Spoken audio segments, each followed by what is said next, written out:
नमस्कार, मैं हूं अनुराधा सिंह और आप देख रहे हैं द सेंट्रल व्यू। आज बात फिर से कॉकरोच जनता पार्टी की। बात इसलिए क्योंकि 6 जून को दिल्ली के जंतर मंतर के प्रोटेस्ट के बाद अब इन्होंने फिर से सोशल मीडिया से ही एक देशव्यापी प्रोटेस्ट का ऐलान कर दिया है।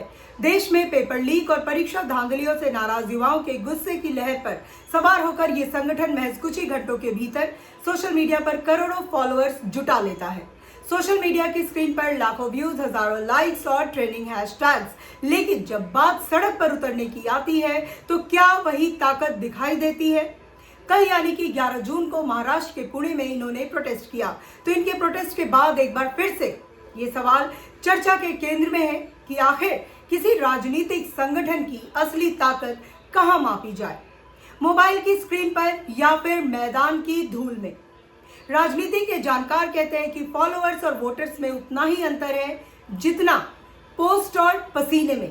कहने का मतलब जितना एक सोशल मीडिया पोस्ट और माथे के पसीने में फर्क होता है, वही पर एक वायरल वीडियो रातों रात लोकप्रियता तो दिला सकता है, लेकिन जनता के बीच में भरोसा बनाने में वर्षों लग जाते हैं। तो क्या ऐसे में इस पार्टी के पास युवाओं की इस नाराजगी को संगठन में और संगठन को एक जन आंदोलन में बदलने की क्षमता है, या फिर ये भी उन कई प्रयोगों की तरह साबित होगी जो सोशल मीडिया पर तो चमकी, लेकिन चुनावी मैदान में आते आते ही वो सभी फीके पड़ गए? कयास और कहानियां तो इसके पीछे भी कई हैं। कुछ जानकार ये मानते हैं कि जिस मोदी सरकार ने पिछले 12 वर्षों में किसी भी विपक्षी आवाज को आसानी से उठने नहीं दिया, उसने कॉकरोच जनता पार्टी के लोगों को प्रदर्शन करने की इजाजत इतनी सहजता से कैसे दे दी? कहीं ऐसा तो नहीं, ये कयास लगाए जा रहे हैं कि नौजवानों के जरिए केंद्र सरकार अपने खिलाफ फैले युवाओं के असंतोष को कम करने या फिर उसे डाइवर्ट करने में लगी है, या फिर एक कहानी ये भी चल पड़ी है कि ये लोग आम आदमी पार्टी से निकले हैं, लिहाजा आम आदमी पार्टी इन्हें पीछे से बैकअप दे रही है।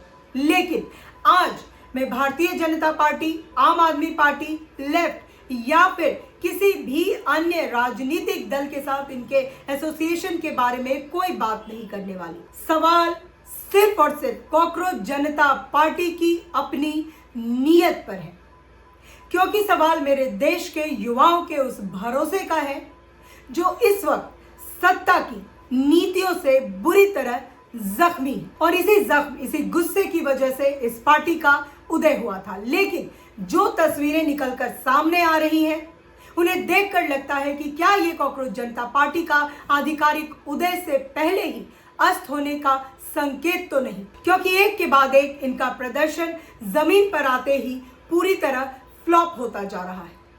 6 जून को दिल्ली के जंतर मंतर पर हम सब ने देखा मोस्ट अवेटेड लेकिन ओवरली हाइप्ड इनका अनप्लान्ड, अनऑर्गेनाइज्ड और अनस्ट्रक्चर्ड आयोजन। बिना किसी तैयारी के ये मैदान में कूद पड़े। तो चलिए, यहाँ अनुभव की कमी का बेनिफिट ऑफ डाउट इन्हें दिया जा सकता है, लेकिन आज लखनऊ के इको गार्डन में इनका प्रोटेस्ट था, आज यानी कि 12 जून को।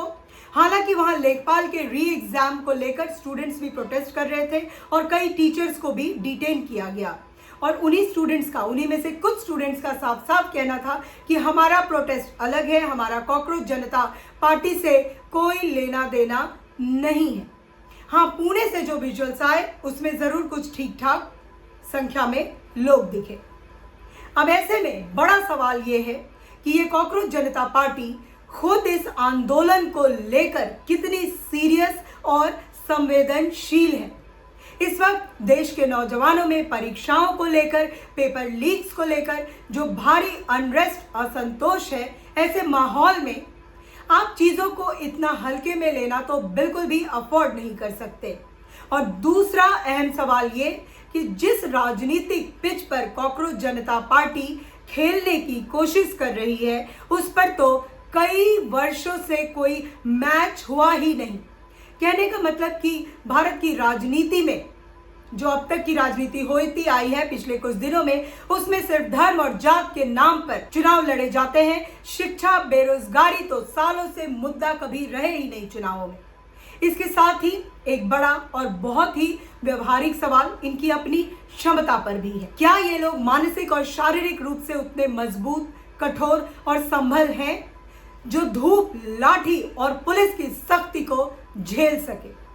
जंतर मंतर से तो जो विजुअल सामने आए 6 जून के इनके प्रोटेस्ट के बाद, उसमें इस पार्टी के प्रमुख चेहरे, चाहे वो अभिजीत दीप के हों या फिर सौरभ दास, दिल्ली की जून की इस तपती गर्मी से ही बेहाल और परेशान नजर आए।